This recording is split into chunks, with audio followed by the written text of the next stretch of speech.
Everyone, आज हम देखने जा रहे हैं हार्डवायर्ड कंट्रोल यूनिट, जो कि एक इम्प्लीमेंटेशन है कंट्रोल यूनिट का। कंट्रोल यूनिट हमारे प्रोसेसर का एक इम्पॉर्टेंट पार्ट है और रिस्पॉन्सिबल है हमारे जितने भी इंस्ट्रक्शंस, कंप्यूटर इंस्ट्रक्शंस एग्जीक्यूट हो रहे हैं हमारे प्रोसेसर में या हमारे दूसरे ऑपरेशंस जो मेमोरी या अदर इनपुट आउटपुट डिवाइसेस में हो रहे हैं, उन्हें कंट्रोल सिग्नल्स के हेल्प से इनिशिएट करना और उन्हें कंट्रोल करना। तो कंट्रोल यूनिट का दो इम्प्लीमेंटेशन है।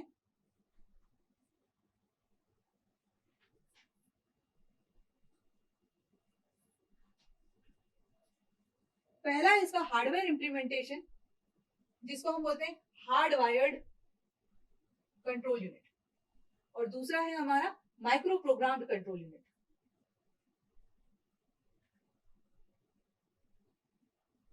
आज हम देख रहे हैं hardwired control unit. Hardwired control unit is a hardware implementation of control unit.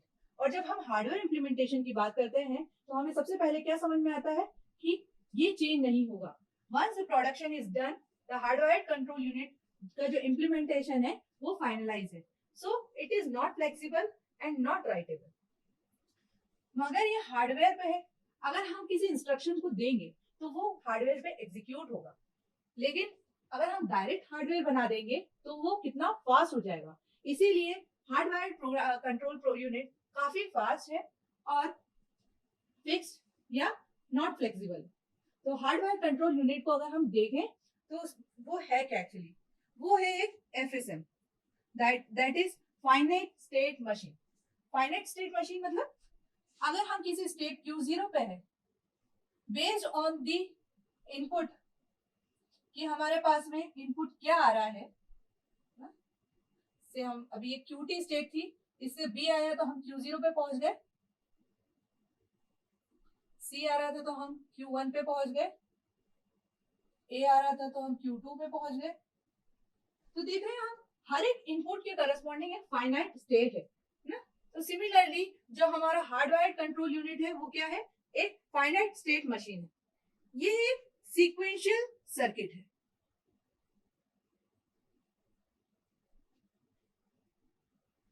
जिसमें हम एनकोडर्स और डिकोडर्स का यूज करते हैं, जो कि इवेंचुअली किससे बनती हैं, गेट्स या बोलेंगे हम फ्लिप फ्लॉप्स। तो ये डिजिटल सर्किट है हमारा, जो कि रिस्पॉन्सिबल क्या है, कंट्रोल सिग्नल्स जनरेट करने के लिए।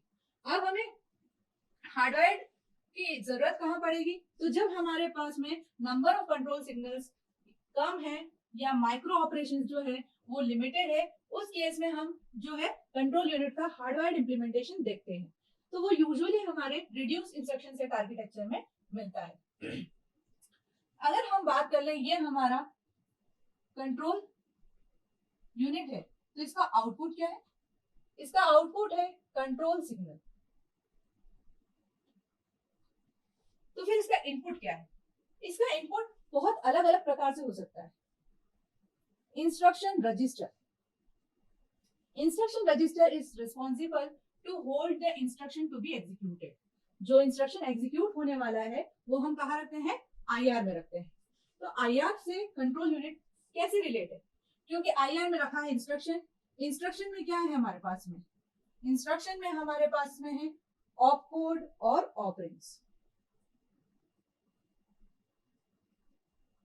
बेस्ड ऑन कि हमारे पास में कौन सा ऑपकोड है, हमारे पास में डिफरेंट कंट्रोल सिग्नल्स जनरेट होंगे। हर ऑपकोड के करस्पॉन्डिंग हमारे पास में set of micro operations available है या सिग्नल्स अवेलेबल है। तो कंट्रोल यूनिट का एक इनपुट क्या है, इंस्ट्रक्शन रजिस्टर। उसके अलावा और क्या इनपुट्स है, तो कंट्रोल यूनिट में एक्सटर्नल सिग्नल्स या बोलना चाहिए एक्सटर्नल इनपुट्स भी रहते हैं। ये एक्सटर्नल इनपुट्स क्या है, हम अगर कोई मेमोरी ऑपरेशन करवाना चाहते हैं ना, तो उसके लिए हमें ये पता होना चाहिए कि मेमोरी अभी प्रेजेंटली अवेलेबल है या नहीं ना, इज एक्सेसिबल और नॉट, एड्रेस एक्सेसिबल और नॉट, मतलब buses are ready for that. तो ऐसे कोई से भी एक्सटर्नल डिवाइसेस जो हमारे प्रोसेसिंग में हेल्प कर रहे हैं, हमें उनका स्टेटस पता होना चाहिए, और वो स्टेटस जो है हमें एक्सटर्नल इनपुट के तौर पे हम यूज कर सकते हैं। और क्या होंगे, और होंगे हमारे स्टेटस रजिस्टर्स।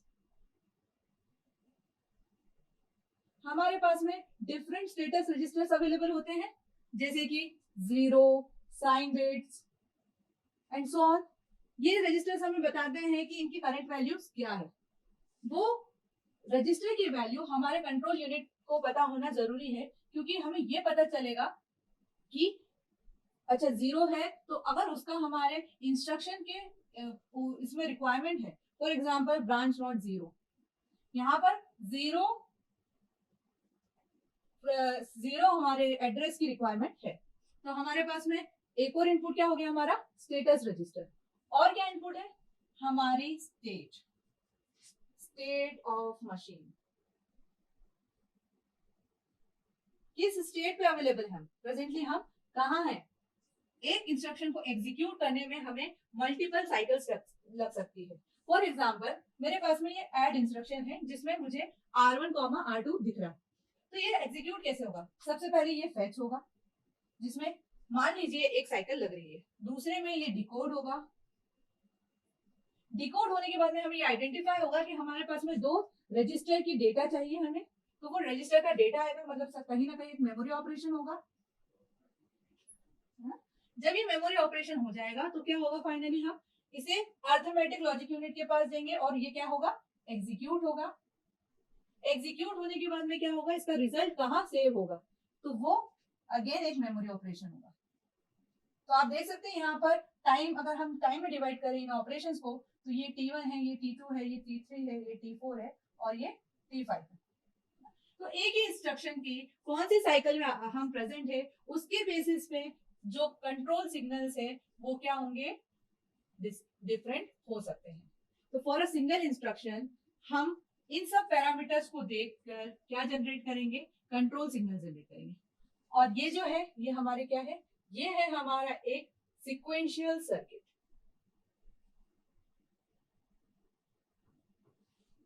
ठीक है, सीक्वेंशियल सर्किट फॉर्म्ड ऑफ, अभी ये क्या कर रहा है, ये एनकोड कर रहा है, basically it is having encoders, but in future will see कैसे हम इसमें डिफरेंट एनकोडर्स और डिकोडर्स यूज कर सकते। तो जैसे कि हमने देखा था कि हमारे पास में कंट्रोल यूनिट में जो इनपुट्स है वो कहाँ से आ रहे हैं, आईआर से, एक्सटर्नल सिग्नल से, condition codes, then the counter for checking की कौन सा स्टेप पे है, और ये counter is feeded by the clock. तो इन सभी के बेसिस पे जो कंट्रोल यूनिट है वो क्या जनरेट कर रहा है, आपके कंट्रोल सिग्नल्स।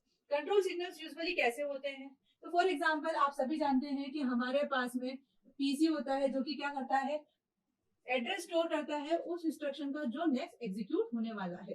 तो PC is ready to take the data, it will be PC in. अगर पीसी को आउट देना है तो पीसी आउट, मतलब डेटा पीसी से बाहर जाएगा। या हम मेमोरी बफर की बात करें तो एमबीआर आउट, एमबीआर इन। तो इस टाइप के जो माइक्रो ऑपरेशंस है, उनके सिग्नल्स जो है हमारे कंट्रोल यूनिट जनरेट करता है। उसके लिए उसे पता होना चाहिए कि उसे कौन सा इंस्ट्रक्शन एग्जीक्यूट करवाना है। फॉर एग्जाम्पल अगर मेरे पास में इंस्ट्रक्शन रजिस्टर में कोई रजिस्टर आ गया है, कोई इंस्ट्रक्शन आ गया है, तो उसे हम क्या करेंगे, डिकोड करेंगे। डिकोड करेंगे मतलब आइडेंटिफाई करेंगे कि इसका ऑपकोड क्या है। On the basis of opcode हमारे पास में जो कंट्रोल सिग्नल्स हैं वो क्या होंगे, चेंज हो जाएंगे। फॉर एग्जाम्पल अगर मैंने यूज किया यहाँ पर एड R1, R2, तो इसके लिए कंट्रोल सिग्नल्स अलग होंगे। और यहाँ पर मैंने यूज किया एड R1, M,